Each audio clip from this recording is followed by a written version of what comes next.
Welcome, everyone, to our deep dive into parables, specifically from the book of Matthew. You've given us some really interesting excerpts this time around, and they all focus on teachings from Jesus, so we're going to unpack those together. Should be a fascinating deep dive. Yeah, I think so too. We're going to be exploring the parable of the sower, the parable of the weeds, and then a few shorter parables, the hidden treasure, the pearl, and the net. Have you ever noticed how Jesus often uses parables in his teaching? Yeah, Seems a little bit counterintuitive, doesn't it? it does. Like, why not just state the truths directly? It's a really good question, and one that's puzzled scholars for centuries. Yeah. A key insight comes from Matthew, chapter 13, verses 10 through 17. It suggests that the parables have this dual function. Okay. They reveal truth to those who are ready to hear it, but they also conceal it from those who aren't. Hmm. It's like the parables are almost like a filter, separating the receptive hearts from the closed ones. It really makes you think about your own approach to spiritual teachings, doesn't it? Yeah. Like, are you coming to them with an open mind and heart, ready to receive whatever wisdom they might hold? Absolutely. And we can think about the historical context, too. Right. So Jesus was teaching in a culture that was steeped in storytelling. Of course. Parables weren't just entertainment. Right. They were a powerful way to convey really complex ideas. And make them memorable. Yes, exactly. Okay, so let's jump into our first parable then. The parable of the sower. I mean, this is a classic, this really vivid image of a sower who is scattering seeds, and those seeds land on different types of ground. Really makes you wonder what kind of ground you are in your own life. It's a really powerful question, isn't it? And the parable doesn't shy away from the reality that not all ground is created equal. Oh, for sure. There's the wayside where the seeds are quickly snatched away, representing those who hear the message but don't truly understand it. And then there's the stony ground, Yes. where there's initial enthusiasm, but no real depth.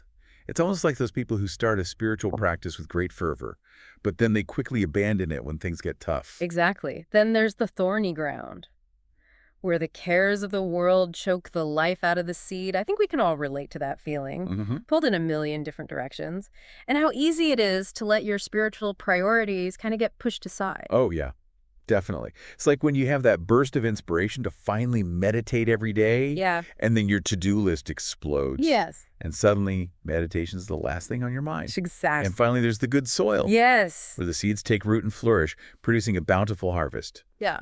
But here's where it gets even more interesting. Okay. Look at Matthew 13.1823. It's not just about hearing the word. It's about understanding it, and then letting that understanding bear fruit in your life. That's a good point. It raises a really important question for me. What are the barriers that prevent us from truly understanding these spiritual truths? Yeah. Is it a lack of time, a lack of focus, maybe even a fear of what it might mean to truly live by these teachings? What do you think? That's a great point. And I think those barriers are different for everyone. It could be really deeply ingrained beliefs, past experiences, or just simply the distractions of everyday life. But the parable, I think, it encourages us to reflect on those barriers and to see if we can gently clear them away to create more of that fertile ground within ourselves. I love that image of clearing away the obstacles to make space for growth. Yeah. Okay, so we've got these 4 types of ground, each one representing a different response to the word. Now, I have to ask, why do you think Jesus chose this particular analogy? What is it about the act of sowing and reaping that makes it such a powerful metaphor for spiritual development? I think it speaks to the universal experience of growth and transformation. Just as a farmer patiently tends to the soil and nurtures the seeds, we need to cultivate the right conditions for our own spiritual growth. It requires effort, intentionality, and a willingness to be patient with the process. And just like a farmer can't force a seed to grow, we can't force our own spiritual transformation. All we can do is create the right environment and trust in the inherent potential within each of us. That's such a beautiful way to put it. Yeah. It's a reminder that spiritual growth isn't about striving or forcing. It's about creating the space for something to naturally unfold. So we've explored that parable of the sower, and we've really unpacked those different types of ground. It's almost like a personality test for your soul. It is. What kind of ground are you today? Right. And speaking of fertile ground for reflection, Yeah. let's move on to the parable of the weeds. Okay. This one's a bit more complex, but equally thought-provoking, I think. Oh, absolutely. This parable always reminds me of those times when you're trying to do the right thing, Yeah. put in the good work, Yeah. and then suddenly, bam, Life throws a bunch of weeds your way. It's such a relatable image, isn't It it? really is. So in this parable, we see this man who's sowing good seed. Hmm. But then this enemy comes along and sows weeds among them. Wow. Now here's the fascinating part. The owner chooses to let both grow together until harvest time. Really? That seems counterintuitive.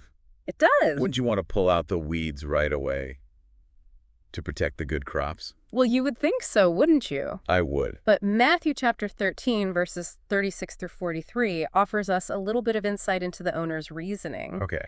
It turns out that those weeds actually represent something much deeper, the children of the wicked one. And that separating them prematurely could damage the good seed, the children of the kingdom. So it's about recognizing that good and evil often coexist in the world, and that sometimes trying to force a separation can do more harm than good. Precisely. There's this wisdom in allowing things to unfold naturally, trusting that in the end there will be this separation, a harvest where the good is gathered and the bad is discarded. It speaks to the patience and the bigger picture perspective of a higher power, doesn't it? It does. It does. And it also suggests that we might not always be the best judges of what's a weed and what's a valuable plant. That's right. Right. I mean, sometimes things that appear negative on the surface might actually serve a purpose in the grand scheme of things. That's a really great insight. It challenges us to look beyond the surface, to consider the potential that's hidden within even those things that we perceive as negative or unwanted. What appears as a weed to us might actually be part of a larger plan, a necessary element in the ecosystem of our lives. Okay, so we had these two really powerful parables exploring these themes of receptivity, growth, and the coexistence of good and evil. And then, almost like a little bonus round, we have these three shorter parables packed into Matthew 13.4450. The hidden treasure, the pearl of great value, and the net. These ones are like mini explosions of meaning, wouldn't you say? Absolutely. Each one is short and sweet, but loaded with symbolism and insight. Let's start with the hidden treasure. What do you think that tells us about the nature of faith? About discovering something so precious that you would give up everything for it? I mean, this one always gets me thinking about those moments of spiritual awakening. Yes. When you stumble upon a truth or a practice that feels so deeply resonant that it changes your entire perspective. It's like finding a hidden treasure, and then suddenly everything else pales in comparison. It speaks to the transformative power of encountering something that aligns so perfectly with your soul that you're willing to rearrange your entire life to make space for it. Yep. It's a radical commitment, but the joy and fulfillment it brings is immeasurable. And then we have the pearl of great value, Yes.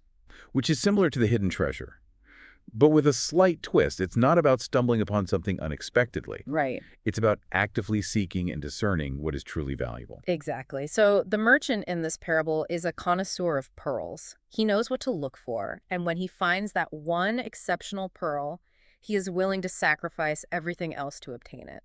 Wow. It's a reminder that spiritual growth often requires discernment, Mm-hmm. this willingness to let go of the lesser things in order to make room for the truly precious. It's also a reminder that the search itself is part of the process, wouldn't Yeah. you say? The journey of seeking, questioning, refining our understanding is just as important as the ultimate discovery. Absolutely. And finally, we have the parable of the net. Yeah. This really powerful image of a net cast into the sea, gathering all kinds of fish, both good and bad. This one brings us back to that theme of separation, doesn't it? Yeah. The idea that ultimately there will be this sorting out, this division between what is life-giving and what is harmful. And it ties in nicely with that concept of the harvest from the parable of the weeds. It does. Right. Yeah. They both point to this final reckoning, this time when the true nature of things will be revealed, and the righteous will be distinguished from the wicked. It's a sobering thought, but I think it also serves as a powerful motivator to live with intention, to make choices that align with our deepest values, and to strive to be among the good fish, so to speak. You know, I'm noticing this recurring theme in all these parables is emphasis on the separation of good and bad, the wheat from the chaff. Yeah. It almost feels like a foreshadowing of the final judgment, doesn't it? It really does. It definitely raises these questions about the consequences of our choices, doesn't it? The parables seem to suggest that our actions have weight, that they ripple out, and ultimately contribute to this kind of cosmic sorting process. Yeah. It's a reminder that we're not just living for ourselves. We're part of something much larger, a grand narrative that unfolds over time. And that brings us to a pivotal moment in Matthew's gospel. After sharing all of these thought-provoking parables, Jesus returns to his hometown. And let's just say things don't exactly go as planned. What do you make of this sudden shift in the narrative? It's such a fascinating turn of events, isn't it? It is. So, Matthew chapter 13, verses 53 through 58, describe this irony of Jesus being rejected in his own town, Yeah. the place where he grew up. Right. You would think that his own people, those who knew him best, would be the most receptive to his message. You would think so, wouldn't you? But they're not. No. It's almost like the ultimate test of faith, isn't it? To believe in something or someone, even when it challenges your preconceived notions and potentially disrupts your comfortable worldview. It's a profound example of how familiarity can sometimes breed resistance. These people had known Jesus as a child, as the son of a carpenter. It was hard for them to reconcile that image with the powerful teacher and miracle worker he had become. It makes me wonder, have you ever encountered a teaching or a spiritual figure that initially felt familiar, even mundane, but then as you delved deeper, it challenged your assumptions and forced you to see things in a whole new light? It's a universal experience, I think. We all have those moments where we're confronted with something that shakes our comfortable understanding of the world, and it's in those moments that we have a choice, right? To cling to the familiar, even if it's limiting, or to embrace the discomfort of growth and expand our perspectives. That's such a powerful message. It's a reminder that true spiritual development often requires us to question our assumptions, to challenge the narratives we've been told, and to be willing to see the world and ourselves with fresh eyes. It's fascinating how this rejection in Jesus' hometown ties back to that idea of the different types of ground from the parable of the sower. You could almost say that those townspeople represent the hard-packed wayside, unable to really receive the message because of their preconceived notions. It's a compelling connection. I mean, they're so focused on the Jesus they knew that they miss out on the Jesus who I us. Their familiarity becomes a barrier to deeper understanding. Yeah, it makes you wonder if that happens to all of us sometimes. Do we limit ourselves because we think we already know something or someone? Definitely a question worth pondering. This episode has really been packed with those. It really has. We've journeyed through parables about receptivity, growth, the coexistence of good and evil, the value of the kingdom of heaven. What stands out to you as a key takeaway? For me, it's that idea of discernment. The parables repeatedly emphasize the need to recognize what is truly valuable and then prioritize it. Whether it's cultivating that fertile ground in our hearts, seeking the hidden treasure of wisdom, or choosing to be among the good fish gathered in the net, it's all about making these conscious choices that align with our deepest values. I love that. It's not just about passively receiving information. It's about actively engaging with these teachings and allowing them to shape our lives. It reminds me of Matthew 13.51, where Jesus talks about those who are instructed in the kingdom. They're bringing forth these treasures, both new and old. Yeah. It's like we're all invited to become these treasure hunters, uncovering wisdom from these ancient stories and applying it to our modern lives. Exactly. And think about the context in which these parables were shared. Yeah. Jesus was speaking during a time of great social and political upheaval. People were longing for change, for hope, for something better. And his message of the kingdom of heaven offered a glimpse into a very different kind of reality. One that's marked by justice, compassion, and radical love.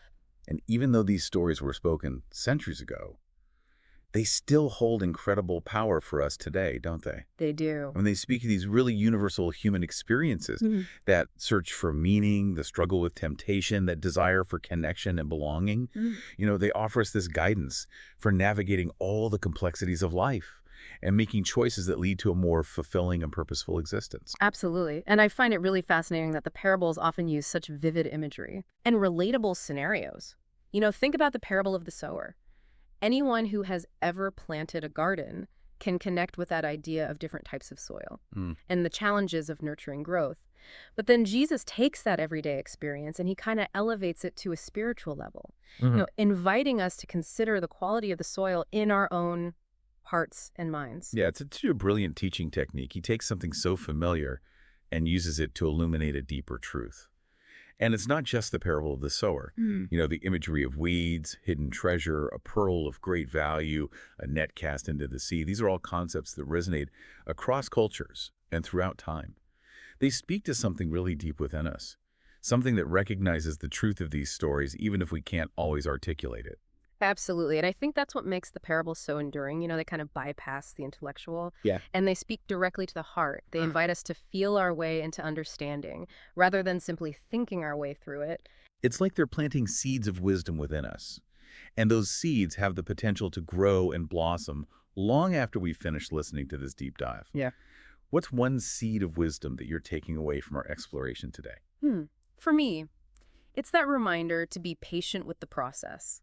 Whether it's our own spiritual growth or the transformation of the world around us, real change takes time.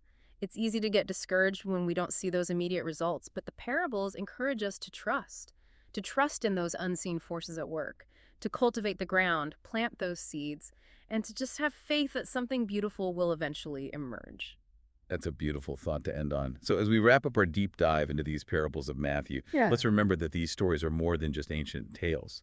They're breathing teachings that offer us this really timeless wisdom for navigating the challenges and opportunities of our modern lives. Absolutely. And they invite us to not just be hearers of the word, but to be doers, to go out into the world and embody the principles of compassion, justice, and radical love that Jesus so beautifully exemplified. Thank you for joining us on this journey of exploration. We hope you've discovered some new treasures along the way.